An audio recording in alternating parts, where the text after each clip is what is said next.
নমস্কার বন্ধুরা, কীভাবে ঝিঙ্গা চিংড়ি মাছ দিয়ে রান্না করতে হয় দেখুন। আমরা ঝিঙ্গা কেটে নিয়েছি, এখানে চিংড়ি মাছ দিয়েছি, একটু জল দিয়েছি, হলুদ লবণ দিয়েছি। এখন চুলা ধরিয়ে দিলাম। 2 মিনিট পর ফিরে আসছি। 2 মিনিট পর ফিরে আসছি। আমার চিংড়ি মাছ শুকলানো হয়ে গেছে।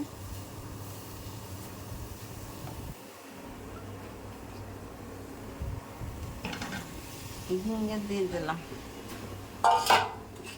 ঝিঙ্গের মধ্যে সামান্য একটু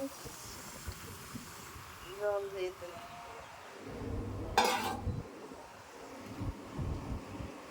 হলুদের গুঁড়ি দিয়ে দিলাম আধা চামচ, মরিচের গুঁড়ি দিয়ে দিলাম, লবণ দিয়ে দিলাম আধা চামচ।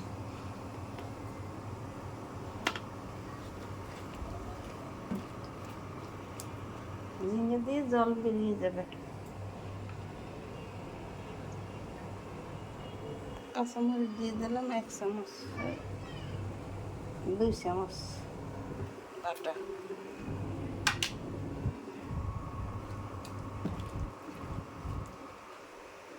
ঢাকনা দিয়ে ঢেকে দিতে হবে।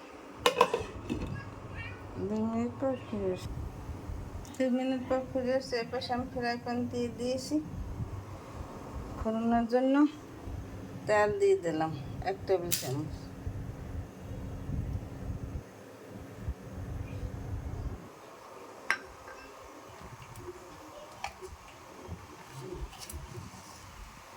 সরষে ফোড়ন দিয়ে দিলাম।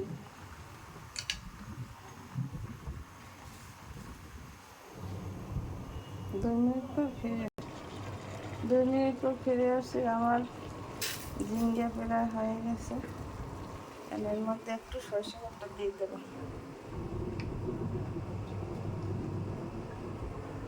1 চামচ সরষে বাটা দিয়ে দিলাম।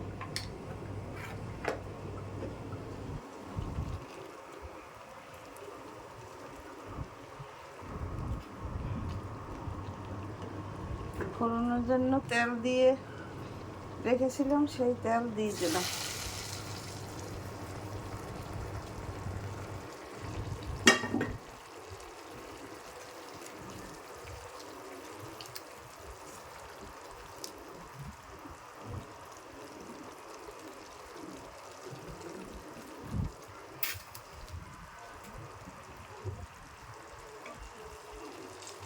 আমার ঝিঙ্গা রান্না হয়ে গেছে। এইভাবে আপনারা চিংড়ি মাছ দিয়ে ঝিঙ্গা রান্না করে খেতে পারেন। খেতে অনেক সুস্বাদু লাগবে।